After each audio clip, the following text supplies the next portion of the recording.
Jogos matemáticos, será que eles são metodologias ativas? Será que ele é uma metodologia ativa, dependendo do jogo aí? Depende muito e eu quero expor para vocês aí um exemplo. Então, a gente tinha uma professora que ela estava com bastante dificuldade aí de controlar a turma, de didática, tudo, e a aula dela era bem bagunçada, ela tinha muitos problemas, muitas dificuldades, e quando ela colocava os jogos, os alunos sentavam pelo menos um pouquinho e se concentravam, e daí aquilo era um alívio para ela. Ela colocava diversos jogos e entre esses jogos tinha os jogos matemáticos, que auxiliam sim, que são bons pro raciocínio do aluno, vai ajudar na concentração, é muito bom. Mas ele não pode ser, esses jogos eles não podem ser simplesmente aí um escape para quando a aula está muito agitada. Eu sempre falo na questão da gente fazer sim alguns intervalos aí para limpar a memória operacional. Já falei bastante disso, fazer essa questão da meditação no início da aula. Então é uma meditação baseada na respiração. Você enche o teu abdômen, você não enche aqui o pulmão, enche o abdômen, ensina as crianças a fazer essa respiração abdominal aí por uns 5 minutinhos e vai limpar a memória operacional deles. É super importante sim, porque daí isso vai deixar eles com o cérebro pronto para receber as novas informações. Porém, se você usar os jogos aí como um fator de limpar essa memória operacional, porque também funciona, algo divertido. Então, a criança tá ali cheia de informação, de conteúdo, a aula não tá fluindo. Se você parar para fazer uma leitura de leite, para você fazer um jogo, para você fazer uma piada, tal, aqueles minutos ali de descanso também funciona ali no meio daquela confusão que tiver a aula, também funciona. Mas aí não é uma metodologia ativa. Se você usar o jogo matemático para isso, não vai ser metodologia ativa. Então, pensando como que eu posso fazer que esses jogos matemáticos aí virem uma metodologia ativa. O que é metodologia ativa? Metodologia ativa é quando a criança, quando o aluno, ele vira o protagonista daquela tua aula, daquela tua atividade. Então, como que eu posso fazer isso? Trazendo o aluno para ele montar esse jogo junto comigo. Então, com certeza, eu sei que você sabe aí vários tipos de jogos aí que você muitas vezes usa na tua sala de aula. Não traga pronto, traga para eles montarem, traga para eles discutirem as regras, para expor para eles a intenção, qual que é a finalidade do jogo. Dentro desse jogo, depois dele estar pronto, montado, você pode fazer uma gamificação. Tantas partidas, quem que ganha, ganha tal ponto aí dentro do nosso projeto. Eu tô trabalhando lá um projeto com eles de dinossauro, por exemplo, dependendo aí da tua idade, tem uma certa idade que eles gostam bastante de dinossauro. Então, tô trabalhando no projeto de dinossauro, tem os jogos matemáticos, pontua lá para a equipe que vai ganhar, para ver quem que vai ganhar mais esses pontos, essas moedinhas para fazer essa gamificação. Então, se eu trabalhar dessa forma, gamificação é uma metodologia ativa, eu tô colocando o jogo matemático ali no meio. Então, eu quero trazer uma ideia para vocês que deu super certo aqui, que eu coloquei em prática, que é você montar um jogo com base no Uno. Não sei se você já conhece o jogo do Uno, mas com certeza os teus alunos conhecem. Então aí já é uma outra ideia de você perguntar quem que conhece, quem que já jogou, quem sabe as regras e colocar aí no quadro as regras do Uno e começar a desenvolver a partir do Uno. Então o Uno você também tem algumas formas de usar ele para trabalhar a matemática, mas a minha ideia que eu quero trazer hoje é você montar com eles um estilo Uno aí, só que com operações matemáticas. Então depende muito da idade aí que você tá, com a turma que você tá, você pode fazer subtração, multiplicação, divisão, adição, você pode montar. E até raiz quadrada, tal, você pode ir fazendo aí nessa carta. Como que é a ideia? Você vai fazer seguindo a quantidade de cartas que tem no Uno. Vou deixar na descrição aqui um link que explica a quantidade de cartas que tem no Uno, tudo certinho. Você vai colocar, vai recortar vários retângulos nessa quantidade. Então, por exemplo, lá no Uno são 100 cartas, eu acho que é um pouquinho mais de 100, não tô recordando agora. São 100 cartas, você vai recortar 100 desses retângulos. Você pode trazer recortado ou também colocar para eles recortarem, porque isso também trabalha com a coordenação motora, então depende, se tem um aluno que pega muito forte, você tá vendo ali que ele pega muito forte no lápis e deixa o caderno bem marcado, é legal você trazer recorte, independente da idade, é bom treinar. Então você pode fazer essa questão aí deles recortarem, até recortar.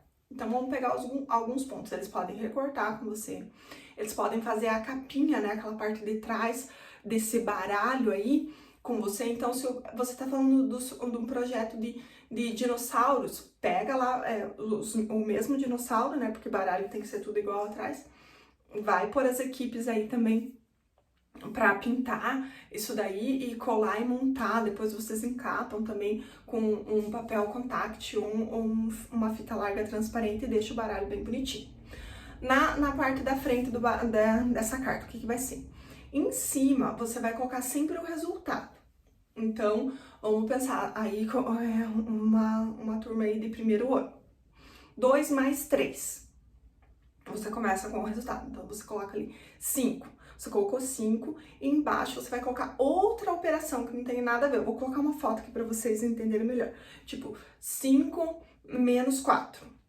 E daí, na próxima, você vai colocar em cima o número 1, que é o resultado. Então, vai ser uma sequência. Cada carta vai ter o resultado em cima da carta anterior.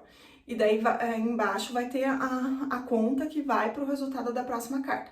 Porque dessa forma, você vai conseguir fazer o jogo como Uno. Então, eu joguei lá uma carta, eu comecei, tá lá o resultado 5, independente da conta que tiver embaixo. 5. Comecei com 5. Aí, o próximo jogador, o que ele vai fazer? Ele vai olhar a conta que tá embaixo, por exemplo, 10 mais 10.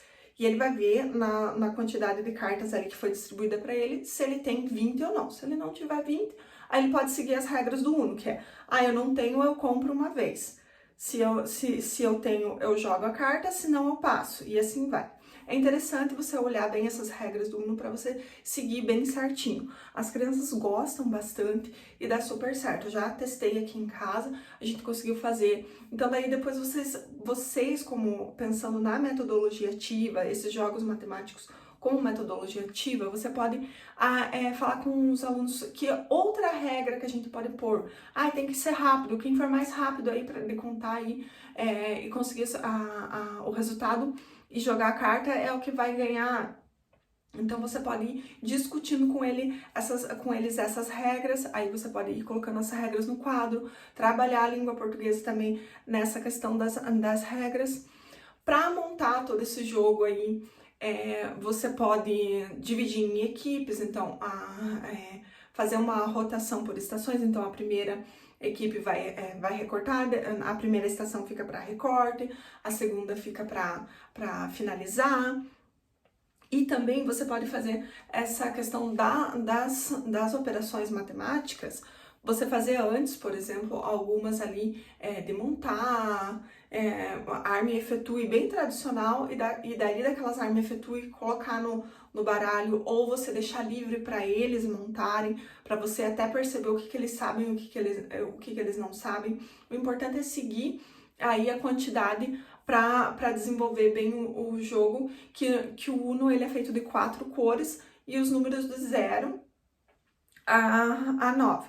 Então você pode pegar sempre 4 operações, por exemplo, e repetir várias vezes, por exemplo, o número 1, né, de resultado. Então você vai ter que fazer 9 menos 8, 7 menos 6, para sempre dar o número 1. Não sei se tá ficando bem claro, mas eu vou colocar tudo bem explicadinho aqui na descrição das regras do Uno. E a partir das regras do Uno, você consegue montar esse baralho.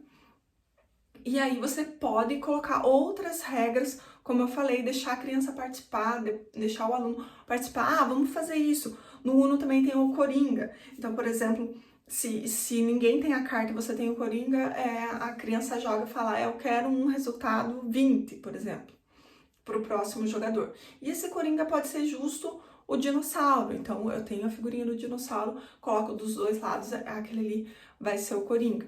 Então dá para ter bastante ideia a partir dessa sequência. Eu vou deixar a foto aí como que eu montei assim bem simples. E foi uma criança que fez junto, que foi desenvolvendo, eu deixei livre para ele fazer o que ele sabia, porque também era uma questão de pesquisa, até quanto que ele sabe, como que ele sabe. E aí eu fui deixando ali ele montar e fazer e acertei alguns errinhos que tinha no meio, e isso você também pode fazer dependendo aí da tua turma. Mas o importante é a gente pegar essa ideia da construção, deles estarem fazendo junto. Não precisa ser somente esse jogo, como eu falei. Você com certeza já deve ter trabalhado outros jogos.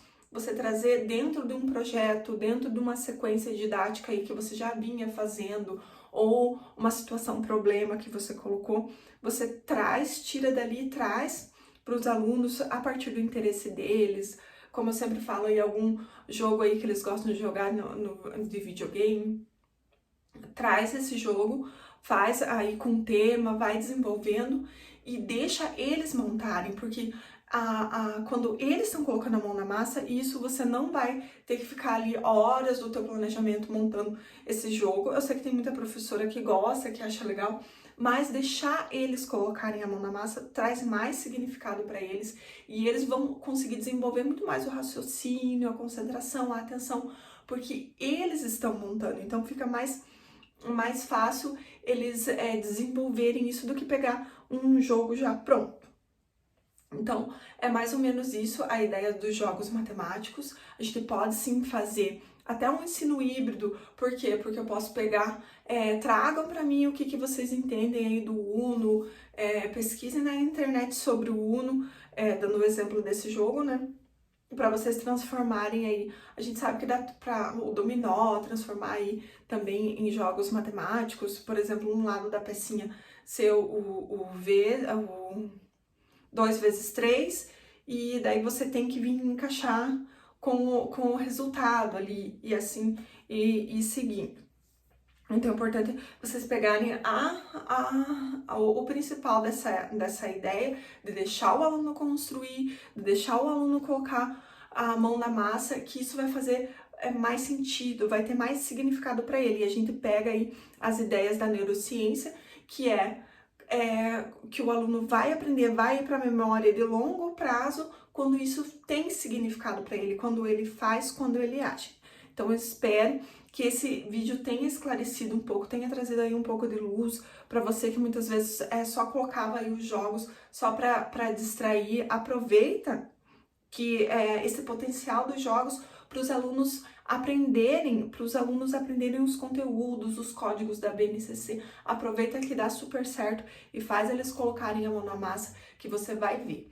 E assim que você fizer e der super certo, volta aqui e comenta pra gente se ajudou esse vídeo, pelo menos um pouquinho aí na tua sala de aula, para que outras professoras vejam e também possam se beneficiar. Por enquanto, o vídeo de hoje é isso que eu queria trazer para vocês e até a próxima!